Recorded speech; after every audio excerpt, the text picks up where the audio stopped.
Assalamualaikum warahmatullahi wabarakatuh. Waalaikumsalam warahmatullahi wabarakatuh. Di sini kami dari kelompok 3, saya Sidik Chandra Putra sebagai moderator di presentasi kali ini. Di sini kami akan menjelaskan tentang materi sistem ekonomi Islam yang akan dibahas oleh pemateri kita, yaitu ada Zahratul Aini, Firmansyah, Krisdianto, Elva Megaretwa, dan Sertia Marta Putri. Oke, selanjutnya akan dijelaskan oleh Zahratul Aini. Pada Zahratul kami silakan. Baiklah, di sini ada pengertian dan ruang lingkup sistem ekonomi. Pengertian dan ruang lingkup sistem ekonomi adalah salah satu alat guna mencapai tujuan kehidupan bersama suatu bangsa atau negara. Ketika membandingkan sistem-sistem ekonomi yang ada, telah terlihat bahwa masing-masing sistem ekonomi memiliki perbedaan-perbedaan yang sangat kontras. Namun, di antara perbedaan-perbedaan tersebut terdapat satu persamaan yang sangat mencolok, yaitu setiap sistem ekonomi disusun untuk mencapai tujuan akhir yang gemilang. Kondisi akhir tersebut merupakan suatu peradaban manusia yang ideal, di mana manusia baik sebagai individu maupun kelompok menikmati kekayaan, keadilan, kemakmuran, dan kemerdekaan seutuhnya. Karena jika semua sistem ekonomi mempunyai tujuan yang sama, tentunya semua sistem ekonominya harus dapat dinilai dengan kriteria yang seragam. Dengan demikian, penilaiannya akan sangat objektif. Oke, selanjutnya dijelaskan oleh Elva Megaretwa kepada Komisi. B. Sistem ekonomi kapitalis. Sistem ekonomi kapitalis adalah merupakan sebuah sistem organisasi ekonomi yang dicirikan oleh hak milik privat atas alat-alat produksi dan distribusi dan pemanfaatannya untuk mencapai laba dalam kondisi yang sangat kompetitif. Kapitalisme ini hasil dari pemikiran Adam Smith.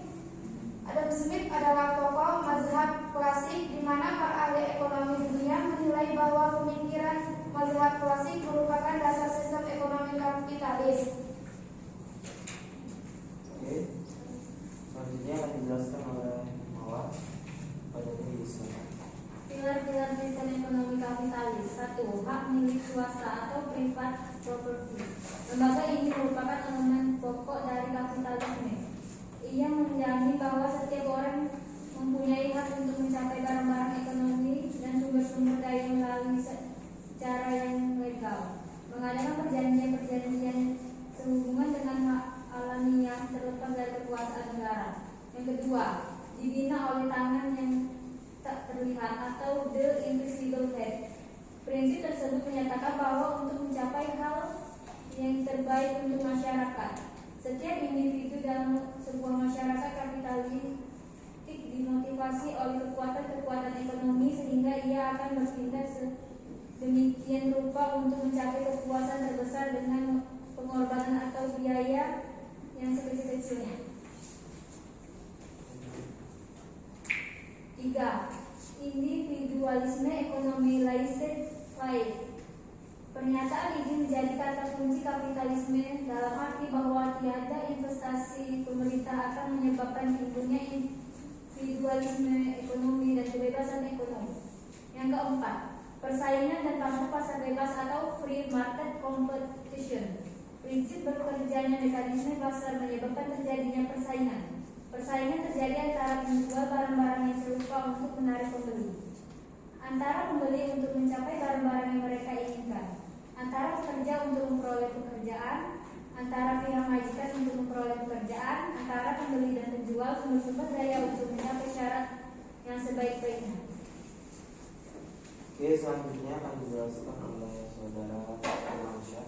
Badannya disiapkan. C. Sistem ekonomi sosialis. Sistem ekonomi sosialis adalah sistem ekonomi yang diatur sepenuhnya oleh negara. Sistem ekonomi sosialis biasa disebut juga dengan sistem ekonomi yang terpusat, karena segala sesuatu yang harus diatur oleh negara dan juga dikomandokan dari pusat. Sistem perekonomian sosialis merupakan sistem perekonomian yang menginginkan kemakmuran dari masyarakat yang terlaksana merata sehingga tidak ada lagi penindasan ekonomi yang terjadi. Jadi sistem ekonomi Pancasila. Sistem ekonomi Indonesia adalah sistem ekonomi Pancasila, yaitu sistem ekonomi yang yang terwujud dalam 5 landasan ekonomi, yaitu ekonomi moralitas, ekonomi kemanusiaan, nasionalisme, demokrasi, ekonomi, dan diarahkan untuk mencapai keadilan sosial bagi seluruh rakyat Indonesia. Karakteristik sistem ekonomi Pancasila: pertama, ada dikembangkan kooperasi, kedua perencanaan yang terpusat, 3 adanya komitmen pemerintah, pemerataan, 4 lahirnya kebijakan ekonomi yang nasionalis, 5 pelaksanaannya secara desentralisasi. Dilanjutkan lagi oleh Zarauto. Sistem ekonomi Islam. Sistem ekonomi Islam adalah sebuah sistem ekonomi yang berdasarkan ketuhanan dan etika. Ia terpancar dari etika yang Islamia. Islam sengaja diturunkan oleh Allah Subhanahu wa taala untuk seluruh umat manusia, sehingga ekonomi Islam akan bekerja sekuat tenaga untuk mewujudkan kehidupan yang baik dan sejahtera bagi manusia. Komparasi teori dan sistem ekonomi. Seperti yang kita ketahui bahwa kata ekonomi berasal dari kata oikos dan nomos. Kata oikos dan nomos ini bermakna pengaturan atau pengelolaan rumah tangga. Xenophon merupakan pengguna istilah ini pertama kali. Xenophon adalah seorang filsuf Yunani. Pada abad ke-12 muncul kaum skolastik yang mempelopori pemikiran ekonomi baru. Pemikiran ini memiliki ciri khas, yaitu kuatnya hubungan antara ekonomi dengan masalah etis, serta besarnya perhatian terhadap masalah keadilan. Hal ini dapat terjadi karena pihak gereja telah banyak mempengaruhi pemikiran ini.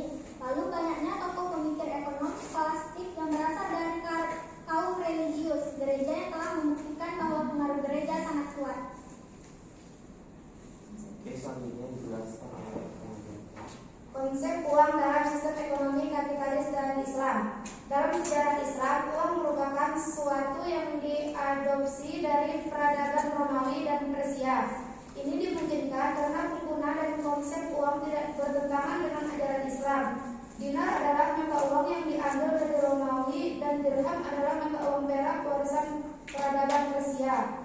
Abdul Hadi Ilman mengatakan pada dasarnya Islam tidak memiliki mata uang sendiri pada zaman Rasulullah SAW. Oke, baiklah, itu tadi presentasi yang dapat kami sampaikan tentang materi sistem ekonomi syariah. Oke, selanjutnya kami buka 3 pertanyaan untuk sesi tanya jawab. Pada audiens yang dipersilakan. Ya, silakan.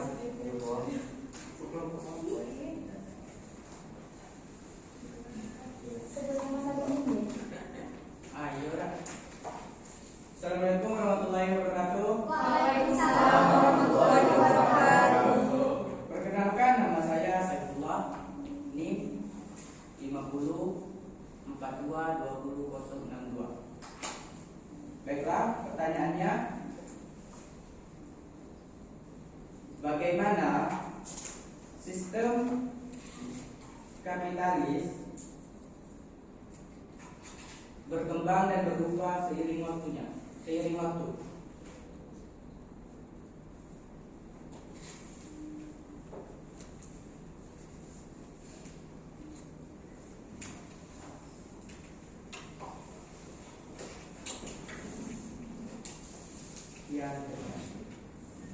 Kami ulangi pertanyaan dari Saifullah, bagaimana sistem kapitalis berkembang dan berubah seiring waktunya?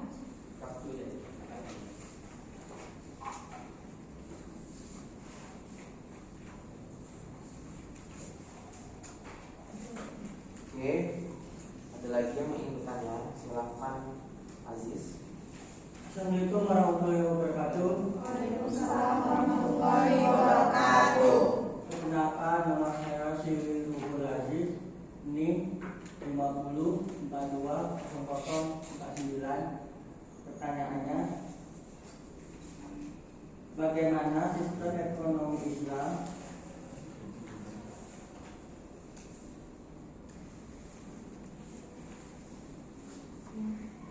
beradaptasi dengan dinamika ekonomi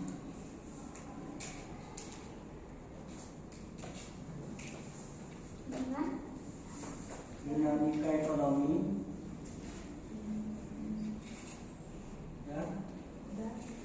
global dan teknologi modern.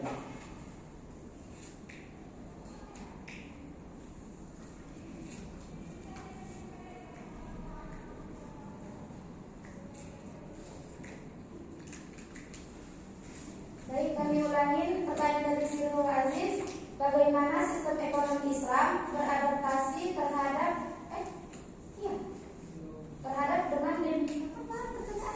Beradaptasi dengan dinamika ekonomi.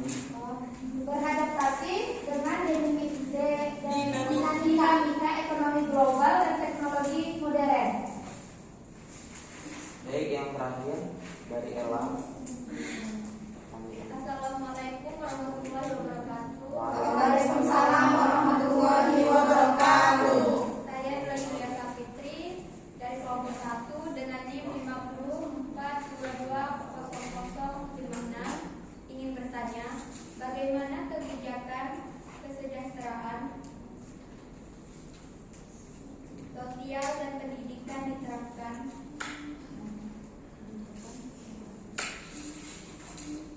dalam sistem ekonomi sosialis.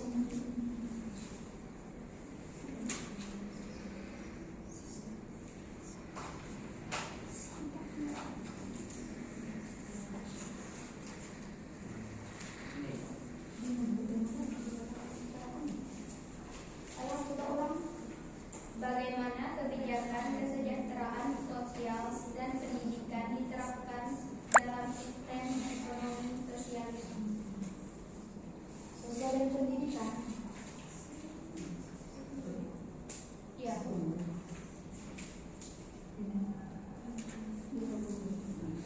Oke, baiklah, di sini kita akan menjawab pertanyaan dari Sergio yang akan dijelaskan oleh Zara Tami. Baik, pertanyaan dari Seifulo adalah bagaimana sistem kapitalis berkembang dan berubah seiring waktunya. Sistem kapitalis telah mengalami evolusi signifikan seiring berjalannya waktu. Awalnya muncul pada revolusi industri secara ekonomi berbasis industri. Pasca Perang Dunia Kedua, model ekonomi campuran berkembang dengan campuran kapitalisme dan kesejahteraan sosial. Globalisasi membuka pasar global, memungkinkan perusahaan beroperasi secara internasional. Revolusi digital mengubah paradigma dengan ekonomi berbasis pengetahuan dan platform ekonomi. Selain itu, sistem kapitalis terus beradaptasi dengan kebijakan ekonomi yang berbeda di setiap negara, menciptakan variasi dalam bentuk kapitalisme di seluruh dunia. Terima kasih. Baiklah, di sini saya akan menjawab pertanyaan dari si Rubul Aziz, yaitu bagaimana sistem ekonomi syariah Islam beradaptasi dan dinamika ekonomi global teknologi modern. Oke, jawabannya adalah sistem ekonomi Islam beradaptasi dengan dinamika ekonomi global dan teknologi modern dengan memadukan prinsip-prinsip ekonomi Islam dengan inovasi dan teknologi. Prinsip-prinsip seperti keadilan, transparansi, dan berbagai keuntungan tetap dipegang teguh. Sementara teknologi modern digunakan untuk meningkatkan efisiensi dan aksesibilitas dalam berbagai sektor ekonomi. Perbankan syariah, investasi berbasis syariah, dan produk-produk keuangan Islam berkembang pesat untuk memenuhi kebutuhan pasar global. Selain itu, negara-negara dengan sistem ekonomi Islam juga terlibat dalam perdagangan internasional dan kerjasama teknologi untuk tetap bersaing di pasar global. Ini memungkinkan sistem ekonomi Islam untuk tetap relevan dan berkembang dalam konteks global yang terus berubah. Bagaimana situasi? Baik, terima kasih. Selanjutnya, pertanyaan dari Ella Julia yang akan dijawab oleh Firmansyah. Kepada Firmansyah, silakan.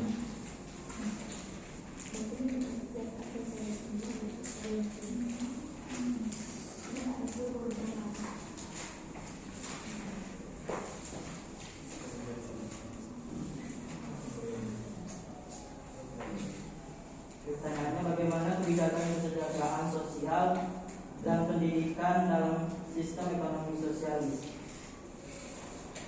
Dalam sistem ekonomi sosialis, kebijakan kesejahteraan sosial dan pendidikan ditekankan sebagai pijakan utama. Pemerintah bertanggung jawab atas penyediaan layanan dasar seperti pendidikan pendidikan, perawatan kesehatan, dan perumahan untuk semua warga. Pendidikan diutamakan dengan penyediaan pendidikan gratis atau terjangkau di tingkat dasar hingga tinggi. Sistem kesejahteraan sosial menjadi perlindungan sosial seperti tunjangan penanggungan, asuransi, kesehatan, dan bantuan bagi keluarga yang membutuhkan. Pendekatan ini bertujuan untuk mengurangi ketidaksetaraan sosial dan memastikan semua warga dengan memiliki akses yang setara terhadap layanan kesehatan dan pendidikan. Baik, itulah jawaban dari setiap pertanyaan.